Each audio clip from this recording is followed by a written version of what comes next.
नमस्ते स्टूडेंट्स। तो हम चैप्टर 6 को कंटिन्यू कर रहे हैं, ट्रांसपोर्टेशन का जो थर्ड पार्ट चल रहा है वो। ठीक है, अब सबसे पहला देखो क्वेश्चन क्या दिया हुआ है, लिम्फ टिश्यू फ्लूइड। ठीक है, लिम्फ टिश्यू फ्लूइड होता क्या है उसको समझने के लिए बहुत ध्यान से आपको एक चीज ध्यान से देखनी पड़ेगी। ठीक है, ओके। अब lymph basically it is another type of fluid found in our body and is also involved in transportation। बराबर है, हमारे बॉडी में एक फ्लूइड होता है और वो ट्रांसपोर्टेशन में भी काम आता है। ओके, अब कैसे काम आता है तो देखते हैं, चलो। It is formed when some amount of plasma, proteins and blood cells escape into intercellular spaces in the tissue through the pores present in the walls of capillaries। Sir क्या बोला, कुछ पता भी नहीं चला। तो मैं डायग्राम के थ्रू आपको समझाऊंगा ये टॉपिक। ये diagram exam point of view important नहीं है, बट आप समझो, एग्जाम पॉइंट ऑफ व्यू नहीं, बनाना ही नहीं है, सिर्फ आपको समझाने के लिए। ओके, कैसे समझाऊंगा तो ध्यान से देखिए। अब सबसे पहले आपके पास ये देख लो, ये क्या है, ये आर्टरीज है। दिख रहा है आपको आर्टरीज? आर्टरीज क्या करती है, ऑक्सीजनेटेड ब्लड कैरी करती है। अब ये ऑक्सीजनेटेड ब्लड आप देखोगे,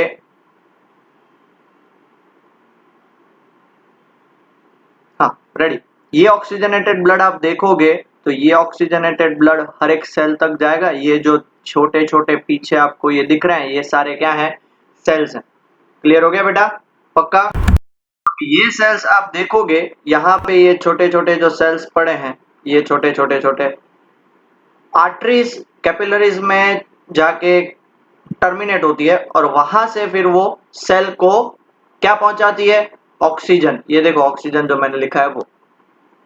अब होता क्या है तो देखो, इसका जूम वाला पोर्शन ये रहा। अब कैपिलरीज क्या होती है, one cell thick. One cell thick मतलब वहां से ब्लड का जो प्लाज्मा है या ऑक्सीजन है या हॉर्मोन्स है या कोई भी एक्सवाइजेड चीज हो, वो लीक होने के चांसेस हो सकते हैं और वो लीक हो जाते हैं। देख लो, ये जगह पे लीक हो गए या ये जगह पे लीक हो गए, ये जगह पे, यहाँ पे, यहाँ पे, यहाँ पे लीक हो गया, यहाँ पे लीक हो गया, यहाँ पे, सब जगह पे लीक हो गया।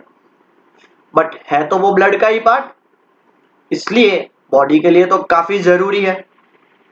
तो क्या करेगा, वापिस उसे लेना पड़ेगा ना। तो वो कौन लेता है, तो ये ग्रीन कलर की जो ट्यूब दिख रही है ना, ये है लिम्फेटिक कैपिलरीज। और ये जो ब्लड नीचे जो रह जाता है वो किसमें कन्वर्ट, उसको हम बोलते हैं lymph. Lymph that is tissue fluid, fluid के फॉर्मेट में वो कन्वर्ट हो जाता है। उसको वापिस वो लिम्फेटिक कैपिलरीज, ये जो ग्रीन वाली कैपिलरीज है, ये देख रहे हो ग्रीन वाली कैपिलरीज, वो इकट्ठा करके किस में डालती है, वेन्स के अंदर डालती है। आर्टरीज के अंदर क्यों नहीं डालती, बिकॉज वेन्स जो है वापिस कहां पे जाएंगी, हार्ट तक जाएंगी और वो वापिस ब्लड कहां पे, आर्टरीज के थ्रू पूरे बॉडी में पहुंचाएंगे। क्लियर हुआ ये? यही चीज यहाँ पे लिखी हुई है। क्या लिखी हुई है तो ध्यान से पढ़ते हैं, देखो क्या लिखा हुआ है। Lymph is similar to plasma of blood but it is colourless. Lymph और प्लाज्मा में पहला difference, lymph is colourless, plasma का कलर होता है। And contains less protein, plasma में ज्यादा प्रोटीन होता है, लिम्फ में कम प्रोटीन होता है। It flows in the vessels called lymphatic vessels which are also colourless. जैसे बात करी थी ना ग्रीन कलर, ये देखो एक्चुअली ये ग्रीन कलर तो आपको दिखाने के लिए, ये जो ग्रीन कलर, ये ग्रीन कलर, ये ग्रीन कलर, ये ग्रीन कलर, ये आपको दिखाने के लिए, बट रियलिटी में वो कलरलेस होता है। lymph from the intercellular spaces drains into lymphatic capillaries। drains मतलब जो इंटरसेल्युलर मतलब सेल के बीच में जो जगह जहाँ पे लीक हो जाता है, वापिस इकट्ठा होकर lymphatic capillaries में डाल देते हैं, which further join to form large lymph vessels। फिर वो छोटी छोटी बड़ी lymph vessel बन जाती है and finally open into larger veins। Clear हुआ? फाइनली लार्जर वेन्स में कन्वर्ट हो जाते हैं। Okay, pause the video and note it down बेटा। ओके, आई होप लिख लिया है आपने। अब हम आ जाते हैं ये फंक्शन ऑफ लिम्फ, देख सकते हो। फंक्शन ऑफ लिम्फ से पहले हम देख लेते हैं कि कैसे लिम्फ काम करता है, वो हमने डिटेल में देख लिया है, इसलिए लिखो ना लिखो कोई फर्क। ये diagram not exam point of view, ये आप 11th-12th में जाओगे, बायोलॉजी रखोगे तब काम आएगा, अभी हमारे किसी काम का नहीं है, बट फिर भी समझाने के लिए मैंने आपको बता दिया। अब function of lymph, most IMP question 2 marks का। पहला फंक्शन देखो, lymph is involve in transportation of substance where blood vessels do not reach. हमारी बॉडी बिलियंस ऑफ सेल से बनी हुई है, हर एक जगह पे तो ब्लड वेसल पहुंच नहीं पाएगी, तो वहां पे कौन पहुंचता है? लिम्फ पहुंचता है।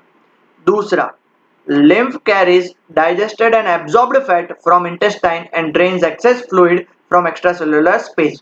याद करो, न्यूट्रिशन में हमने देखा था विली जो है वो ले लेती है, तो वो सारा खाना ब्लड में कौन पहुंचाएगा? लिम्फ। और दूसरा जो एक्स्ट्रा सेलुलर स्पेस, सेल्स के बीच में जो स्पेस होता है वहां से जो निकाल के एक्सेस फ्लूइड, एक्स्ट्रा फ्लूइड निकाल के ब्लड के अंदर वापस डाल देना, ये किसका काम है? ये किसका काम है बेटा? लिम्फ का काम है। ओके, ये दो फंक्शंस है लिम्फ के। जल्दी से फटाफट से फंक्शंस लिख लो, डायग्राम नहीं बनाना है। Okay, pause the video and note it down. हमारा जो नेक्स्ट टॉपिक है वो है transportation in plants. Okay, yes बेटा, हमारा टॉपिक है transportation in plants. Plants lake a regular circulatory system like animals have.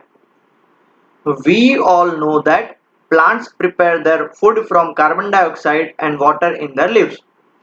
हमारी बॉडी के अंदर जो हमने सर्कुलेटरी सिस्टम देख लिया, blood vessels, arteries, capillaries, veins और ये सारा हार्ट मैकेनिज्म है, वो प्लांट्स में नहीं होता। दूसरी बात, प्लांट्स खुद का खाना बनाते हैं विद द हेल्प ऑफ क्या? CO2 and water. कहां पे बनाते हैं? In their leaves. हर एक जो वर्ड है वो काफी इंपॉर्टेंट है, सो प्लीज ध्यान से सुनिएगा।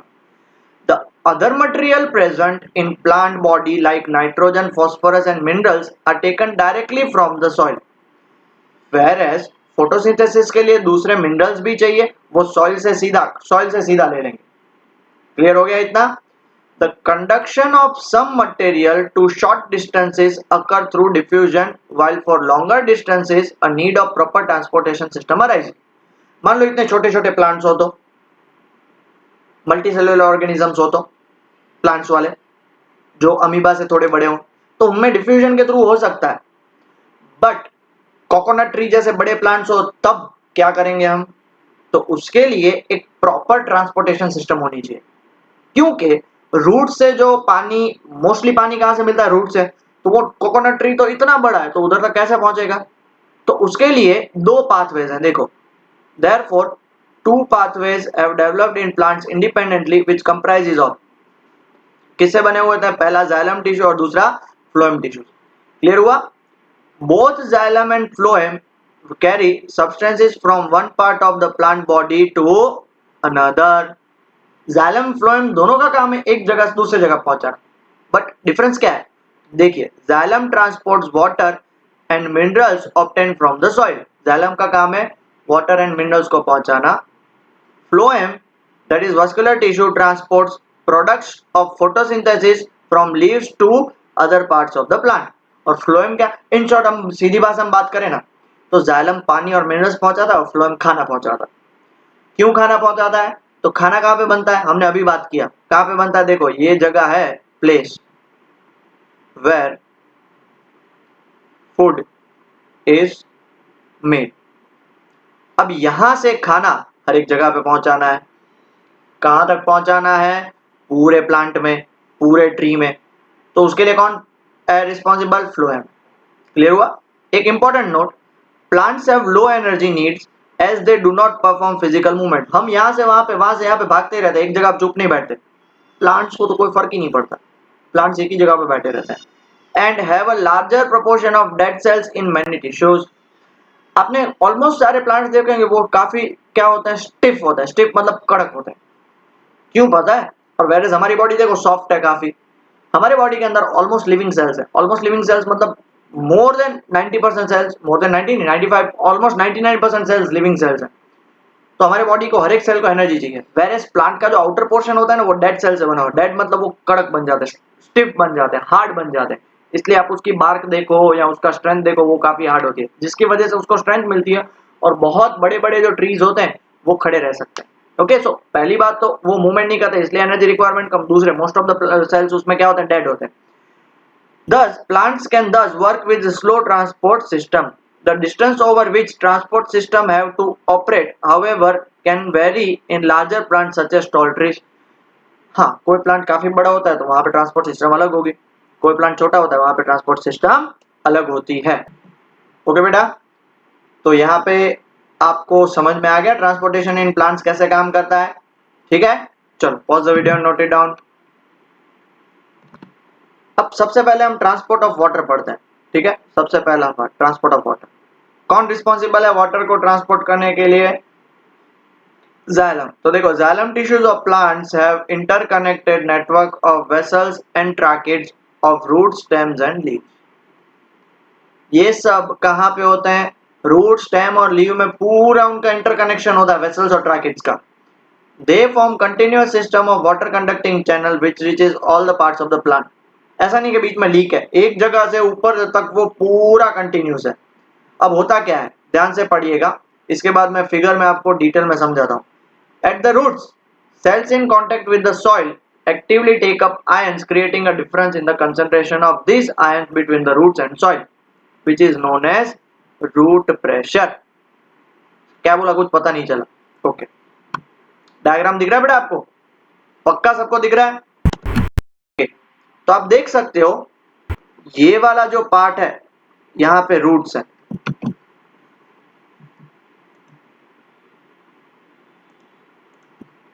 दिख रहा है बेटा? ये यहाँ पे सारे रूट्स हैं। अब ये रूट्स को मैग्नीफाई करके देखो, यहाँ पे बताया गया है ये जो रूट्स है ना, रूट्स, उसमें सबसे पहले कौन जाता है?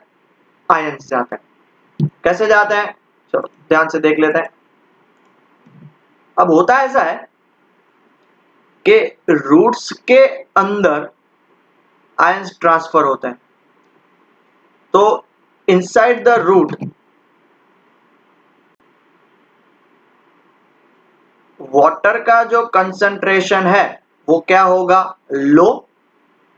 And outside the root water का कंसंट्रेशन क्या होगा? हाई। और आपको पता है कोई भी चीज always moves from high concentration to low concentration. मतलब कहां से कहां पे पानी जाएगा? Outside water will go into inside. फिर ये देख लो, बाहर कंसंट्रेशन काफी ज्यादा है, अंदर कम है, धीरे धीरे धीरे धीरे, और आयंस लेने के कारण कंसंट्रेशन कम हुआ है, तभी तो बाहर से पानी अंदर जा सकता है। धीरे धीरे धीरे धीरे वापस क्या हो गया? लेवल हो गया। जब लेवल हो जाता है फिर वापस क्या करेगा? Roots again takes ion, creating concentration difference. वापस रूट क्या करेगा? आयंस को लेगा, वापस धीरे धीरे कंसंट्रेशन कम हो जाएगा, वापस वो क्या करेगा? धीरे धीरे धीरे धीरे पानी लेगा। तो ऑलरेडी जो पानी अंदर था उसको वो धक्का मारेगा, धक्का मारेगा, भाई आगे बढ़ो आगे बढ़ो। इसलिए देखो ये डायग्राम आप देख सकते हो, ये डायग्राम आपको दिख रहा है?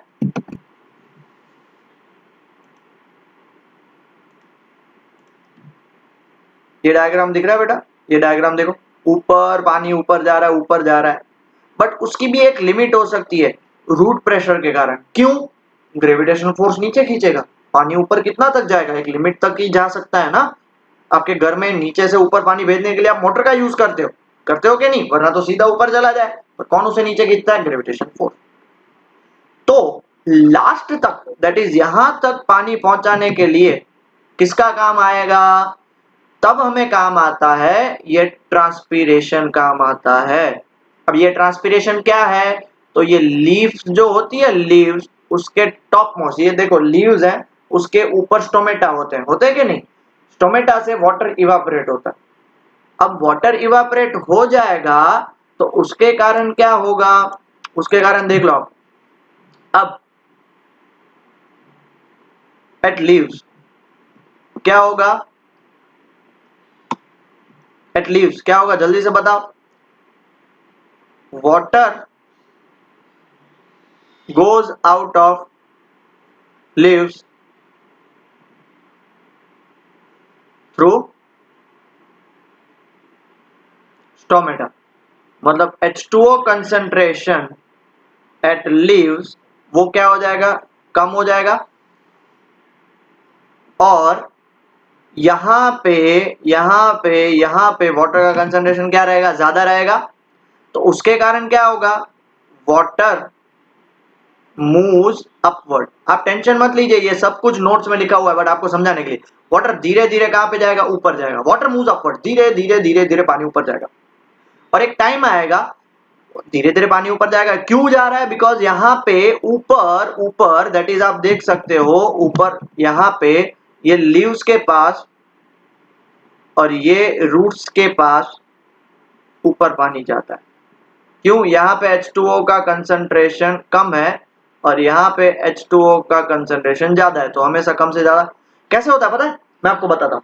अब जैसे ही स्टोमेटा से पानी निकला तो वहां पे एक प्रेशर क्रिएट होता है, सक्शन प्रेशर। जैसे आप जूस पीते हो तो आपको स्ट्रॉ से पानी पीना है, सक करते हो तो नीचे से ऊपर आता है ना जूस, वैसे ही होता है। क्लियर हो गया, कुछ भी डाउट? ओके, अब ये जो हमने यहाँ पे डिटेल में देखा वो हम रीड करते हैं ताकि आपको क्लियर हो जाए। द वाटर दैट, अभी यहाँ पे रूट्स की बात करें, रूट्स के कारण क्या होता है, soil takes up ion creating the concentration of this ions between the roots and the soil. अब water that enters into roots from soil eliminate this difference, difference कम हो जाएगा, that is making the concentration equal. Hence there is steady movement of water into root xylem from the soil that creates a column of water pushing it upward. धीरे धीरे पानी ऊपर जाता है, बात हुई ना रूट प्रेशर के कारण, रूट प्रेशर नाम याद रखना। दूसरी जो स्ट्रेटेजी है, ये सेकंड स्ट्रेटेजी है, another strategy used by plants to move water upward in xylem over highest points of plant is transpiration. Highest मतलब लास्ट पॉइंट तक, लीव्स तक। Transpiration, what is transpiration? Transpiration का देखो डेफिनेटली यहां पे लिखा हुआ है, loss of water from stomata, and the water which is lost through the stomata, stomata से वहां पे पानी तो कंसंट्रेशन कम हो गया, तो वो क्या करेगा, it is replaced by water from the xylem vessel in the leaf, वहां पे जाइलम तक पहुंच जाएगा। Evaporation of water molecules from leaf cells create a suction, ये दिख रहा है suction, which pulls the water from the xylem cells of the root, खींच लेगा, और इसको हम ट्रांसपीरेशन पुल भी बोलते हैं। क्लियर हो गया, पक्का बेटा? कुछ भी डाउट है? Okay, so pause the video and note it down बेटा। ठीक है, ये देखो बनाने की जरूरत नहीं है, ये आपको समझाने के लिए था। ओके, अब हम नेक्स्ट टॉपिक की तरफ बढ़ रहे हैं, ट्रांसपीरेशन। बेसिकली ट्रांसपीरेशन क्या है? Transpiration is what? Loss of water in the form of vapour from the aerial part of the plant. Aerial part मतलब टॉप मोस्ट प्लांट, उधर से पानी लॉस होना, उसे ट्रांसपीरेशन बोलेंगे। Okay, it takes place mainly through stomata, और पानी निकलने की प्लांट में एक ही जगह है, उसका नाम है stomata. It has following advantages. Number 1, it helps in the absorption and upward movement of water and mineral creating a transpiration pull. नाम देखो, मैंने थोड़ी देर पहले ही बताया था, ट्रांसपीरेशन पुल के कारण ऊपर पानी पहुंच जाएगा। दूसरा, it helps in the regulation of temperature. कभी भी वाटर मूवमेंट होता है ना बेटा, water movement is always responsible for regulation of temperature, ये बात याद रखना, ठीक है। तीसरा, it maintains a constant supply of ions to the leaf. Ions तो जाएंगे ही, आयंस होंगे ही नहीं तब तक तो रूट प्रेशर तो होगा ही नहीं, और रूट प्रेशर नहीं होगा तो पानी कैसे अंदर जाएगा, इसलिए आयंस तो सबसे इंपॉर्टेंट है। और चौथा, it removes excess water, extra water को वो निकाल देगा। ओके, ये इंपॉर्टेंट नोट है, याद रख लेना। The effect of root pressure is transport system is more important at night. रात को आप जानते हो फोटोसिंथेसिस होता नहीं है, स्टोमेटा खुलते नहीं है, तो रात को प्लांट को भी प्यास तो लगेगी, तो वो पानी कहां से लाएंगे, through root pressure. Whereas during the daytime, when the stomata are open, the transportation pull becomes the major driving force in the movement of water in the xylem. और दिन में क्या होता है, ट्रांसपिरेशन पुल, क्योंकि स्टोमेटा ओपन होता है। Clear हो गया, पक्का? चलो बेटा, pause the video and note it down. ठीक है, अब हम आगे बढ़ते हैं लास्ट टॉपिक की तरफ, जिसका नाम है ट्रांसपोर्ट ऑफ फूड, जिसको हम बोलते हैं ट्रांसलोकेशन। फूड कैसे ट्रांसपोर्ट होता है, पानी तो ट्रांसपोर्ट करना सीख लिया। The transport of movement of soluble product that is food of photosynthesis from leaves to other parts of the plant is termed as translocation. It occurs in the part of the vascular tissue known as phloem. कहाँ पे होता है phloem, हमने बात कर ली थी। Besides the product of photosynthesis, ये याद रखना, फ्लोएम आल्सो ट्रांसपोर्ट, एक ट्रांसपोर्ट करेगा amino acid and other substance like hormones. खाने के अलावा वो अमीनो एसिड और हार्मोन्स को भी ट्रांसपोर्ट करता है। This substances are specially delivered to storage organ of roots, fruits, seeds and growing organs. कहां कहां पे पहुंचाते हैं वो लोग? एक रूट, दूसरा फ्रूट्स, तीसरा सीड्स और चौथा ग्रोइंग ऑर्गन। ये चार जगह पे food is transport, food is transport. कहां से ट्रांसफर होगा? तो लीव्स पे बनता है, वहां से वो ट्रांसफर होगा। कैसे काम करता है देख लेते हैं, चलो ध्यान से देखो। यह है आपकी लीफ, फूड इज प्रोड्यूस्ड, ठीक है।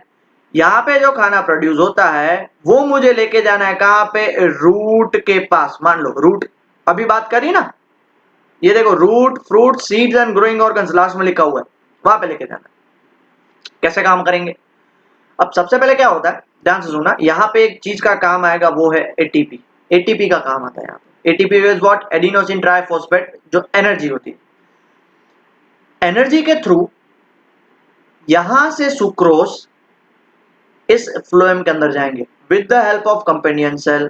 ये कंपेनियन सेल, कंपेनियन का मतलब जो हेल्पर, फ्रेंड, ये फ्रेंड है उसका, हेल्प करेगा। Companion help, it will help to put the sucrose into this part. कैसे होगा? तो ध्यान से देखिए। एटीपी के कारण यहां पे खाना पहुंचा दिया जाता है और यहां पे ऑस्मोटिक प्रेशर बढ़ जाता है।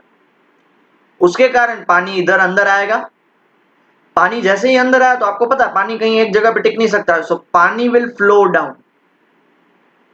यहां पे कंसंट्रेशन हाई है और वो पानी कहां पे जाएगा? Low concentration. तो पानी जाएगा तो साथ साथ खाने को भी लेके जाएगा ना, तो खाने भी नीचे जाता है। देखो जैसे ही खाना नीचे गया, कंपेनियन सेल के थ्रू वो कहां पे चला जाता है? वापस सिंक में, जहां पे खाना स्टोर करना है। ये देखो ये वैक्यूल दिख रही है, ये वैक्यूल, ये खाना स्टोर हो रहा है और बाकी ये खाना है वो यूटिलाइज होगा प्लांट्स के थ्रू। क्लियर हो गया?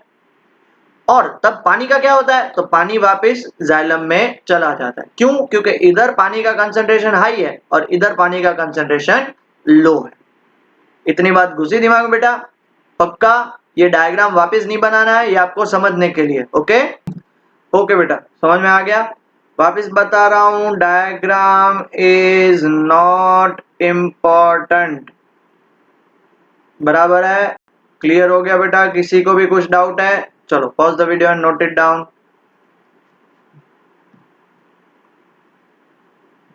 ओके, अब कैसे ट्रांसपोर्ट होता है? तो जो मैंने आपको समझाया, the translocation in phloem is mainly achieved by utilizing energy. बात हो गई। Materials like sucrose transfer through ATP which increases the osmotic pressure of the tissue causing water to move into it। ATP के कारण sucrose एक जगह से दूसरी जगह पे गए, वहां पे ऑस्मोटिक प्रेशर क्या हो जाएगा? बढ़ जाएगा, तो इसलिए वहां पे पानी आ जाता है। The pressure then moves the material in the phloem tissue with less pressure, और high pressure to less pressure जाएगा, and this allows the phloem to move material according to the plant's needs। अब यहाँ पे according to the plant's needs है ना, वो बहुत important word है। क्यों? बिकॉज नॉर्मल डे में कहां पे खाना जाता है? फ्रॉम लीव्स टू रूट्स जाता है। बट बहुत सारे दिन ऐसे भी होते हैं कि जहां पे फिर फोटोसिंथेसिस नहीं होती है और प्लांट जब न्यूली ग्रो होता है, लाइक स्प्रिंग का टाइम आफ्टर ऑटम, तब क्या होता है कि रूट्स से लीव्स की तरफ जाता है। उल्टा डायरेक्शन, डायरेक्शन उल्टा हो जाता है। क्यों? खाना इसलिए तो स्टोर किया गया था कि भाई फ्यूचर में वो यूज हो सके। क्या लिखा हुआ? For example in the spring sugar stored in roots और stems tissue would be transported to the buds which need more energy to grow. कहां पे पहुंचाया जाता है? वो जगह पे जहां पे ज्यादा एनर्जी चाहिए। Translocation of substance takes place in the sieve tubes with the help of adjacent companion cells both in upward and downward direction। याद रख लेना, खाना ऊपर नीचे, नीचे ऊपर। देखो लीव्स से रूट्स तो नीचे गया, रूट्स टू लीव्स ऊपर गया, बहुत डायरेक्शन हो सकता है। जाइलम में पानी सिर्फ ऊपर जाता है। और ये जो है ना, ये डायग्राम एग्जैक्ट है, बट ये भी आपको बनाना नहीं है। वो जो लास्ट वाला डायग्राम था, ये देखो, ये सिर्फ समझाने के लिए था, बट ये रियल में डायग्राम ऐसा होता है। आप देख सकते हो, ये ग्रीन कलर का होता है, ये सीव ट्यूब्स के अंदर जो छोटी छोटी छलनियां होती है उससे नीचे आ जाता है पानी। यहाँ से देखो अंदर गया, यहाँ से पानी बाहर आया। ये सोर्स सेल है और ये सिंक सेल है। क्लियर हो गया पक्का? आई होप बेटा आप सब लोगों को क्लियर हो चुका है। तो यहाँ पे हम हमारा ट्रांसपोर्टेशन खत्म करते हैं। अब एक ही टॉपिक बाकी है जिसका नाम है एक्सक्रीशन। ओके बेटा, चलो टेक केयर।